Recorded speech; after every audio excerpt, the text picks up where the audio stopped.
Congress party Teenmar Mallanna suspend చేసింది. ఏంటి అది ఎందుకు చేశారనుకుంటున్నారు మీరు? అంటే సస్పెండ్ ఒకటండి, అది గతంలోనే కాంగ్రెస్ పార్టీ నాయకులు కూడా అది క్రమశిక్షణ పార్టీ నుండి నోటీసులు రావడం జరిగింది. వివరణ ఇవ్వండి, ఎందుకు కులగణన బీసీ కులగణన సర్వే రిపోర్ట్ని ఎందుకు తగలబెట్టారని. ఇప్పటి వరకు కూడా ఆయన ఇవ్వలే కాబట్టి తగలబెట్టడం పట్ల ఆయన ఏమనేది స్పందించలే కాబట్టి సస్పెండ్ చేశారు. కానీ సస్పెండ్ చేయడం అనేది చాలా బాధాకరం. ఎందుకంటే ఒక బీసీ బిడ్డను సస్పెండ్ చేయడం అనేది చాలా బాధాకరం. నేను చెప్పేది ఏంటంటే ఈ బీసీల కులగణనపై కేవలం ఈ యొక్క చిన్న సంఘటనను పూచిగా చూపించి సస్పెండ్ చేయడం అనేది చాలా బాధాకరం అండి. కాకపోతే ఏంటంటే ఇంకొక విషయం కూడా టాపిక్ వస్తుంది. ఎందుకంటే అతని మీద చాలా ఎలిగేషన్స్ ఉన్నాయి. గతంలో బీసీ సభ జరిగింది కదా, దానిలో కూడా రేవంత్ రెడ్డి వర్గానికి సంబంధించిన రెడ్డీస్లందరినీ కూడా రెడ్డీసులు మా ఉచ్చదాగండి బీసీలది అని ఒక పరుష పదజాలం అనేది కూడా వాడడం జరిగింది. సో దాని మీద రెడ్డి సంఘాలు కూడా చాలా వ్యతిరేకత అనేది కొంచెం వ్యక్తం చేయడం జరిగింది. అందులో భాగంగా కూడా ఈ సస్పెన్షన్ అనేది ఉందని మేము అనుకుంటున్నాము. ఏది ఏమైనప్పటికీ అతను కూడా ఒక లైవ్ పెట్టి మార్నింగ్ న్యూస్లో కూడా చెప్పడం జరిగింది. ఇది నా ఒక్కడికే కాదు, ఈ బీసీ సమాజానికి అందరికి కూడా ఒకసారి ఆలోచించుకోవాల్సింది ఇది. ఎందుకనంటే గతంలో చూసినట్టయితే రేవంత్ రెడ్డి గారి మీద అనేక విమర్శలు చేశారు. కోమటిరెడ్డి వెంకటరెడ్డి కానీ, రాజగోపాల్ రెడ్డి కానీ, ఇంకా చాలామంది నాయకులు, జగ్గారెడ్డి గారు కానీ 5 కోట్లు పెట్టి 50 కోట్లు ఎంతో కొంత పెట్టి టీపీసీసీ పదవిని కొనుక్కోవడం జరిగింది. సో అని చాలా విమర్శలు చేశారు. అలాంటి వ్యక్తులపైన నోటీస్ ఇవ్వకుండా ఒక బీసీ బిడ్డకు ఇవ్వడం అనేది చాలా బాధాకరం. ఒకటండి, ఇప్పుడు ఎవరైనా కూడా ఈ ఒక బీసీ సంఘం నుండి ఇలా దాని గురించే ఒకవేళ సస్పెండ్ చేసే ఉంటే చాలా బాధాకరమని నేను అనుకుంటున్నాను. బీసీలు ఎవరు వెంట నడుస్తారంటారు? కాంగ్రెస్ పార్టీ వెంట ఉంటారంటారా, తీన్మార్ మల్లన్న వెంట ఉంటారంటారు? బీసీలు ఏ పార్టీ వెంట ఉంటారండి? బీసీలు అనేది అన్ని పార్టీలలో ఉంటారు. అన్ని పార్టీలలో ఉండాలి. ఉంటేనే బీసీలందరికీ కూడా మనుగడ అనేది కొనసాగుతుంది. అదేవిధంగా రాజకీయ పార్టీలు అన్నీ కూడా బీసీలకు సముచిత స్థానం కల్పించాలి. అన్ని రకాలుగా అతనికి ఇప్పుడు బీసీలకు ఎన్ని ఎమ్మెల్యే సీట్లు రావనో అన్ని ఎమ్మెల్యే సీట్లు ఇవ్వాలి. అన్ని పార్టీలు కూడా సమానంగా వ్యవహరిస్తే బాగుంటుంది అనుకుంటున్నాం. ఎందుకంటే ఇప్పుడు చూసినట్టయితే ఎమ్మెల్సీ ఎన్నికల్లో దానికి కూడా ఎమ్మెల్సీ ఎన్నికల్లో కూడా రెడ్డిస్కి కాంగ్రెస్ పార్టీ ప్రాధాన్యం ఇవ్వడం జరిగింది. సో అలాంటివి కాకుండా అన్ని పార్టీ నాయకులు కూడా బీసీలను ఆదరించాలని మేము అనుకుంటున్నాము. ఇప్పుడు ఒక వ్యక్తి సస్పెండ్ చేసిండంటే అనేక రకాల ఆయన మీద ఆరోపణలు ఉన్నాయి. అది దేనిపైన సస్పెండ్ చేశారనేది ఒక పార్టీ కూడా ఒక ప్రెస్ మీట్ పెట్టి చెప్పడం వల్ల ప్రజల్లో ఉన్న కొంత ఏదైతే అనుమానాలు ఉన్నాయో అవన్నీ కూడా నిర్వర్తించిన వారవుతారు. ఇంకొకటి ఏంటంటే, ఇప్పుడు మల్లన్న అంటేనే బ్లాక్మెయిలర్గా ఒక మంచి ముద్ర పడింది. ఎందుకంటే ఆయన మీడియా సాక్షిగా మీడియా ఛానల్లో దందాలు, అనేక రకాల సెటిల్మెంట్లు జరుగుతున్నాయని అనేక ఆరోపణలు ఉన్నాయి.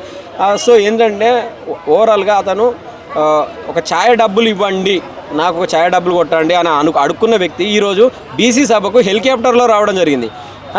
ఒక హెలికాప్టర్ రావడం అంటే ఇంత డబ్బులు ఆయనకు ఎక్కడి నుండి వచ్చాయి? ఆయనకు కార్లు వచ్చాయి, సొంతంగా ఇల్లు వచ్చింది సొంతంగా. ఇవన్నీ కూడా ఒకసారి ఈ సస్పెన్షన్ తోటే ఆఫ్ చేయకుండా మొత్తం కూడా గవర్నమెంట్ నిష్పక్షపాతంగా దీనిపైన విచారణ జరపాలి. ఇన్ని 100 కోట్లు ఎక్కడి, ఒక నార్మల్గా ఒక ఛానల్లో పని చేసుకునే వ్యక్తికి ఇన్ని 100 కోట్ల ఆస్తి ఎక్కడ అనేది కూడా ఒకసారి పార్టీ కూడా ఆలోచించాలి, దానిపైన విచారణ జరపాలి.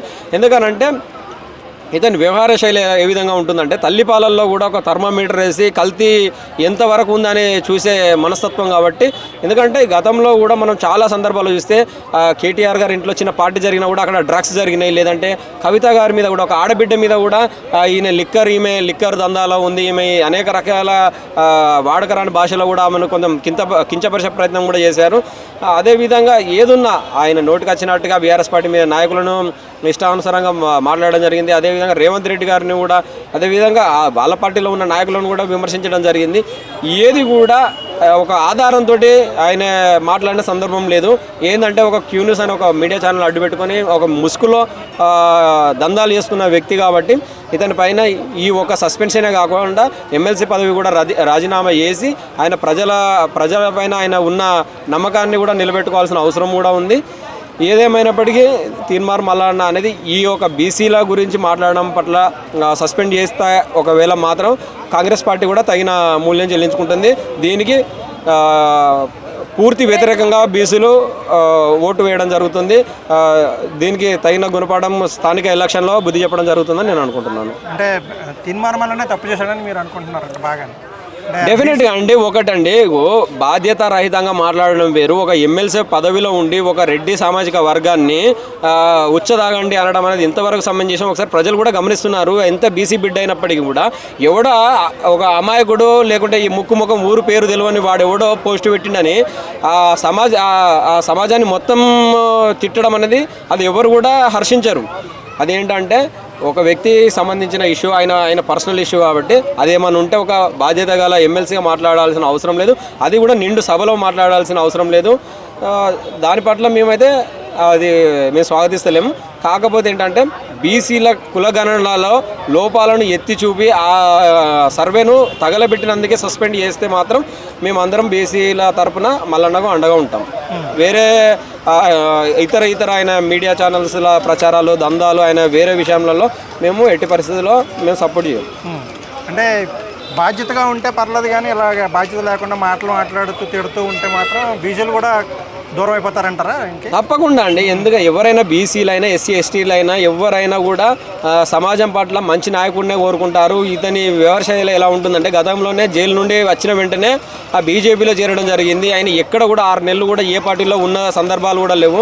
ఆయన జైలు నుండి వచ్చిన బయటనే నేను కొత్త పార్టీ పెడుతున్నా అన్నాడు. కొత్త పార్టీ ఏది చూస్తే మళ్ళీ బీజేపీలో చేరడం జరిగింది. మళ్ళీ కాంగ్రెస్ పార్టీ నుండి ఎమ్మెల్సీగా కంటెస్ట్ చేయడం జరిగింది. ఇప్పుడు గతంలో కూడా ఆయన చాలాసార్లు అన్ని పార్టీలు మారడం జరిగింది. గతంలో కూడా ఆయన ఏం చెప్పాడు, మాకు తీరం చేరే వరకు ఇప్పుడు గాడిద అయితే గాడిద మీదనే పోతాము, మాకు గుర్రం దొరికే వరకు గాడిద దిక్కని చెప్పడం జరిగింది. సో అలాంటి వ్యక్తులను ఏంటంటే పార్టీలు కూడా పార్టీ నాయకులు కూడా నిశ్చితంగా గమనిస్తుంటారు. సో అంటే తన కూర్చుని గవర్నమెంట్ తానే నరుక్కున్నాడు అంటారా ఇలాంటి మాటల ద్వారా, చర్యల ద్వారానే? ఇప్పుడు ఎదుగుతున్న టైంలో అంటే నరకడం అంటే ఆయనది ఈ రోజు కాదండి. బ్లాక్మెయిలింగ్ రాజకీయాలు ఏదో ఒక రోజు దెబ్బతీస్తాడండి. ఆయనకు మంత్రి పదవి రాలే అనే ఒక బాధలో ఉన్నాడు. ఇప్పటికి కూడా మంత్రి పదవులు ఇది రేవంత్ రెడ్డి సర్కార్ది కూడా దీనిలో కొంతవరకు వైఫల్యం ఉంది. ఎందుకంటే రేవంత్ రెడ్డి గారిని కూడా మెచ్చుకునేది లేదు. ఎందుకంటే ఇప్పటి వరకు కూడా దగ్గర 2 సంవత్సరాలు కానీ వస్తుంది. ఇప్పటి వరకు కూడా మంత్రివర్గ విస్తరణ అనేది పూర్తి స్థాయిలో జరగలేదు. విద్యాశాఖ ఆయన దగ్గరనే ఉంది, రక్షణ శాఖ ఆయన దగ్గరనే ఉంది, అనేక కార్మిక శాఖ ఉంది. 9 శాఖలు హోమ్ మినిస్టర్ అదే రక్షణ శాఖ అంటే ఇప్పుడు 9 శాఖలు ఆయన దగ్గరనే పెట్టుకున్నాడు. ఎవరికి కూడా ఇవ్వడం లేదు. ఎందుకు ఇవ్వడం లేదు అనేది ఇప్పుడు కూడా అర్థమవుతలేదు. లాండ్ ఆర్డర్ తప్పుతుంది. 9 శాఖలు ఇప్పుడు ఆయన దగ్గర పెట్టుకొని రెడ్డి రాజ్యం అనేది ఒకటి సృష్టిస్తున్నాడు. సో వాళ్ళు కూడా పూర్తి స్థాయిలో మంత్రివర్గ విస్తరణ అనేది చేయాలి. ఎస్సీ ఎస్టీ బీసీలకు చాలామంది పార్టీ కోసం కష్టపడ్డ నాయకులకు ఇవ్వాలి. మేము కూడా కాంగ్రెస్ పార్టీని మేము సమర్థిస్తున్నాం. ఎందుకంటే ప్రజలు వాళ్ళు సొంతంగా కాంగ్రెస్ పార్టీ తెచ్చుకున్నారు, ప్రజాపాలన కావాలన్నారు. కానీ ఈరోజు ప్రజాపాలన చూస్తే పేర్లు మారుస్తున్నారు తప్పించి, బోర్డులు మారుస్తున్నారు తప్పించి ఎక్కడ కూడా ప్రజాపాలన అనేది అమలు కావడం లేదు. రేపో మాపో రేవంత్ రెడ్డి గారు ప్రధానమంత్రి అయితే మన జాతీయ జెండాను కూడా మార్చేస్తారు, జాతీయ పక్షిని మార్చేస్తారు. ఈయన పరిస్థితి ఎలా ఉందంటే చాలా దరిద్రంగా ఉంది. సో ప్రజలు కూడా ఒకసారి ఆలోచించుకోవాల్సిన అవసరం ఉంది. స్థానిక ఎలక్షన్లు వస్తున్న సందర్భంలో ఏదున్నా ఇప్పటి వరకైనా ఆలోచించుకొని ప్రజల దగ్గర నుండి వస్తున్న వ్యతిరేకతను గమనించి మంత్రివర్గ విస్తరణ అనేది చాలా ముఖ్యం. ఎందుకంటే గురుకులాలలో ఒక 15 మంది 20 మంది విద్యార్థులు చనిపోతే ఆ శాఖకు ఒక మంత్రి లేకపోవడం చాలా బాధాకరం. ఇప్పుడు విద్యాశాఖ మంత్రి ఉంటే విద్యాశాఖ మంత్రిని ప్రశ్నించేవాళ్ళు, ఈరోజు లేదు. కాబట్టి అన్నిటికీ కారణం రేవంత్ రెడ్డి గారు అవుతున్నారు. థ్యాంక్ యూ అన్న.